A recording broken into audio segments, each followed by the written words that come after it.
Hey folks, and welcome back to the channel. In this one, we're going to be taking a look at the highly anticipated Dying Light 2 and whether or not it's ultimately worth your money. I'll be covering some of my impressions on the game, which will include both single player and multiplayer co-op, discussing the design in terms of the map and audio, and of course, visiting several of the key mechanics that make Dying Light 2 what it is. Now, little disclaimer here, I will do my best to keep this as spoiler free as I can, but I will briefly cover what the premise of the game actually is, including who you are playing and what your mission is. Outside of that, I won't reveal any spoilers, and I'll make sure to include a little timestamp in the video for the area that we do talk about this so that you can skip over it if you would like to. Oh, and for those that are bothered by this sort of thing, I haven't paid for the game. This is a review key for the PC version of the game given out to the creators to give their opinions on Dying Light 2. So I'm going to start with the thing that I've been most impressed by since I jumped into Dying Light 2, and that's the combination of both the map design and the sound design. Let's start with the map. Now, after around 10 hours of gameplay, it definitely felt like I'd barely scratched the surface, first of all, which is saying something when I hadn't particularly gone out of my way to complete side quests and stuck mostly to the primary story. Now, the map is pretty big, almost 7 square kilometers to be exact, with multiple districts and zones,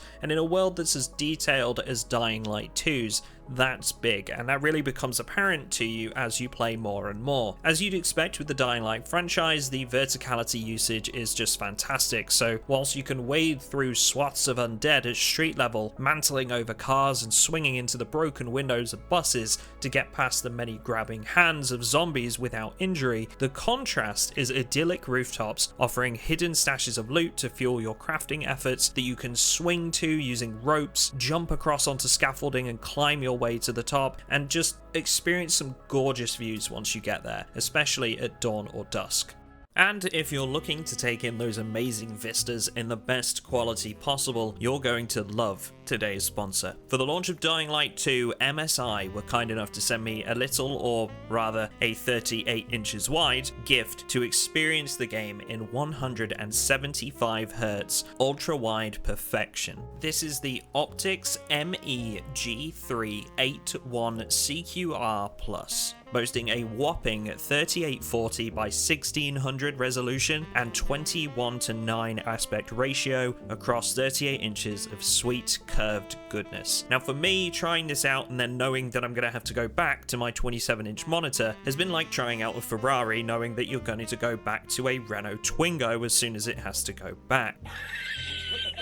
Now, I own a Renault Twingo, and owning that now makes me feel about as inadequate as my old monitor does. Anyway, away from cars and back to the monitor, this thing has just been an absolute blast to try, especially with Dying Light 2. That extra FOV enhances your peripheral vision, and the curved shape really does subtly draw you in and make you feel that little bit more immersed as you're swinging from rooftops or fighting for your life on the streets against hordes of zombies. In a game like Dying Light 2, this monitor simply excels at bringing you the best visuals you can ask for. It keeps up with the fast-paced gameplay by offering that buttery smooth 175Hz refresh rate with a minuscule 1 ms latency. And with the G-Sync Ultimate, one of this monitor's many extras, it can dynamically match the refresh rate of the display to that of your GPU, preventing issues like screen tearing and stuttering with ease. Oh, and one last thing that I've appreciated as a content creator especially, it even comes with a little rail that you can mount to the top of the monitor and attach your webcam to.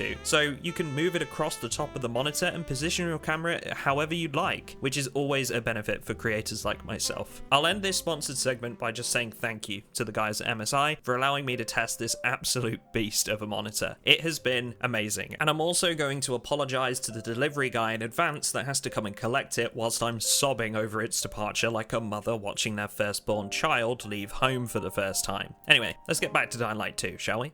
Now, the quality when it comes to the map design is continued inside structures as well, with some brilliantly set atmospheric pieces inside buildings like hospitals or tunnels that are dark and dingy. Everywhere looks like it's been left to rot, whilst retaining enough of that initial outbreak stage to really pull together some stories from your surroundings as you explore. For example, whilst I was creeping through an abandoned hospital, my eyes were drawn to the fact that there were still desks with laptops or computers on them, pencils, binders, everything you would expect to find before the outbreak. But alongside that, you've got grime buildup, weathered wallpaper, and more poignantly, the fallen medical staff now residing within, still wearing some of their protective gear. It's things like this that make me love a game for its immersive aspect, making you as the player feel completely sucked into this world that you're sinking many hours into. It makes you feel connected. Now, all of this is brought together by just an awesome selection of music and ambient sound design. There's a copyright-free version too for all the streamers and content creators out there as well. It makes your heart race when you're being chased by predators that roam the streets at night, and yet still manages to really make you feel like you're experiencing Aiden's nostalgic moments as he reminisces about times past in those brief reprieves that he gets from running from the undead. But when it comes to the sound design, the music isn't everything. The effects themselves are just top-notch. Attacks with metal pipes give you those stomach-churning squish sounds like you're bashing in a watermelon. Weighted slams when someone is thrown up against a heavy metal object that really make you wince for them. And by far my favourite so far, the guttural snarl of a volatile seeking prey. Now, if you don't know what a volatile is and you want to keep that a surprise, turn away now or skip ahead, because this little snippet I want to show is a great example of what I mean when it comes to that sound you'll come to dread hearing in Dying Light 2.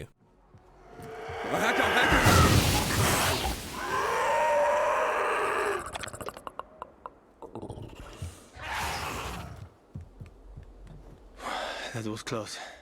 So, we have a large, well-detailed map with stunning visuals, great environmental storytelling, and the audio to match in terms of quality. So far so good, right? Well, this next part is where ultimately I think Dying Light 2 dropped the ball a bit. Techland has made a pretty big deal about decisions having an impact on the world around you, changing the face of what you'll see whilst exploring completely, and making friends or enemies based on your decision. Now, I can't go into too much detail without spoiling some things here, so I'm just going to say that this isn't what I'd expected when we were told it would completely change the way we play the game. There's a couple of big decisions that actually have some meaningful impact, but it doesn't seem to actually make a difference to the relationship your character has with the important factions in the game and characters to the story. And for the most part, it doesn't matter which choices you make in terms of a real impact. If you're not careful, you can also lock yourself into some pathways very early on before realizing what you're signing up for later down the line. You sort of find yourself hoping that there's going to be an option that says, no, I don't want to do this, and give you a way out of that conversation or action that's about to happen because you chose something seemingly insignificant and light-hearted earlier on. But that opportunity never comes, and you have to do something you don't particularly want to do. It's kind of hard for me to talk about all this without spoiling anything, but to summarize in a sentence or two, I wish they would have given us a clearer understanding of what path we were going down at an earlier stage, and the option to change or alter that path in a variety of ways rather than it being a choice of two predefined pathways. All in all, what you do doesn't really have a big impact on the world around you aside from some face value variations. Now, as far as the story goes, I'm enjoying it even if I know my decisions aren't carrying too much weight. I'm still finding myself attached to the main characters you come across. The voice acting for the primary characters is pretty good, and I'm eager to see where things go next time every time I stop playing. That said, there are a few secondary quest givers and characters that have some pretty odd dialogue at times, things that when they're actually said out loud just don't really sound quite right, but the same can be said for most games with an open world like this where there are a whole range of secondary characters that you will encounter. So if you can make peace with this, it really won't affect your overall experience. But yeah, the main story so far, enjoyable, even if it's not affected by our own choices as we might have hoped. My only other critique when it comes to the story is that the intro stage is pretty long and it takes a bit of time to get going, and honestly the story can move on pretty fast, leaving you with a bit of a disjointed experience at moments. Still, this doesn't matter to me too much as I'm honestly just having so much fun with the gameplay itself. As for the playtime and a number of missions available, there's a lot to be doing, and in terms of being an open world survival game, it really does give you that feeling of the world being your oyster. You can capture outposts outposts, sneak into dark buildings containing rare loot during the night when the zombies have gone out of their hidey holes to wander the streets, come across some unique scenarios that happen randomly on the streets whilst you're exploring, and just generally go around finding things to occupy yourself without too much trouble. I could sink hours into this game without realizing, and usually that's a pretty good sign of a well-built world. If you're the type that likes to try and go for 100% completion, I'd say you're going to have your hands full in a good way with Dying Light 2.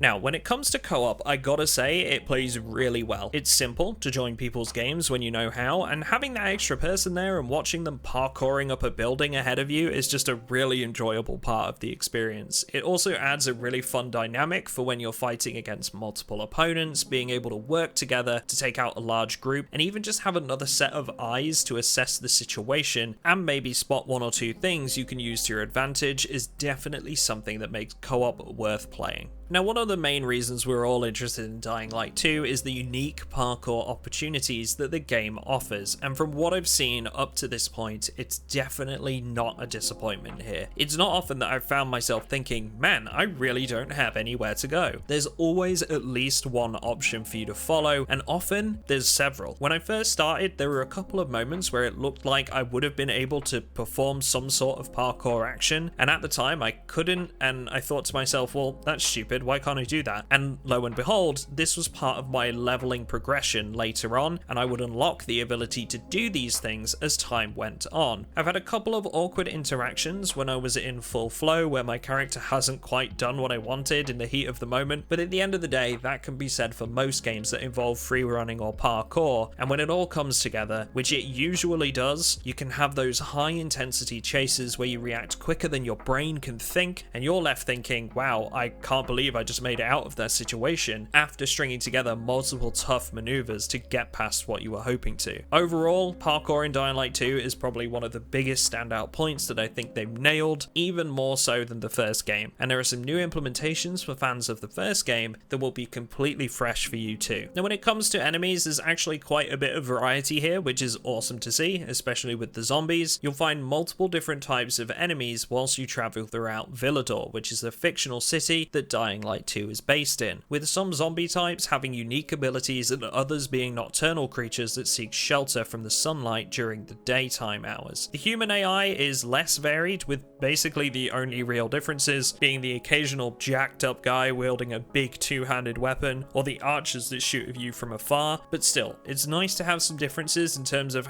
the challenge you're facing. Oh, and since we're talking about bows, I just wanted to make sure I mentioned that there are no firearms in Dying Light 2, spare for one craftable piece that you have to recraft each time you use it. Sort of a one and done sort of deal. Now, I know this might put some people off, but man, oh man, does it serve to emphasize the close quarters combat, parkour, and the assessment of your surroundings before you enter an engagement. The game gives you plenty of unique options on how to tackle a fight, whether that's stringing together blocks, jumping over an enemy and kicking another one in the face while one is staggered, or just taking a moment to survey your surroundings, grab that propane canister, set it ablaze, and throw it into the middle of the group. I wasn't left missing firearms by any means here. In fact, I think it's emphasized how good the combat can be without them. Lastly, I just wanted to touch on the character progression and crafting, something that I briefly covered earlier. One neat change to the first game is that the gear isn't just cosmetic now. It actually has stats, so you can build varying types of characters, whether it's a tank, a ranger, a medic, or a brawler setup, and look pretty fashionable while doing it as well. This continues into the progression and leveling up systems in Dying Light 2. It does a brilliant job of taking a basic control scheme and then building on it progressively, offering you unique abilities with every single upgrade, whether it's your parkour skills or your combat skills. By the end of the game, you've got this whole arsenal of things that you can deploy, and it's done a really good job of teaching you that step by step, so you're learning one move at a time. So that pretty much brings me to my conclusion with Dying Light 2. My first impressions, and all that's left to decide, is whether it's worth your money. The game is out for a price of $59.99 in US dollars on Steam, so full AAA pricing as you would expect. So whilst you could wait until a little bit later down the line for a sale if you're not bothered about playing it on release, I can absolutely recommend this game. It's actually one of the only AAA titles that I haven't felt completely disappointed with in the last year or so, and it's just a solid game. Sure, it's got some improvements to make, the story isn't the best, but the experience overall is a very good one, and we all love those mechanics that Dying Light offers us, whether it's the parkour or the combat, and that really has held true into the second one. It's just an absolute must-buy for any zombie or open world fans, in my opinion. If you found this video useful, be sure to drop it a like and subscribe to the channel for more reviews, beginner guides, and who knows, maybe some more Dying Light videos to come too. Lastly, a special shout out to all of my patrons that support me and my content, getting access to a host of unique benefits, whitelisted servers, and of course, if you want to join them, there is a link in the description for that too. Thanks folks, and I will see you all in the next one.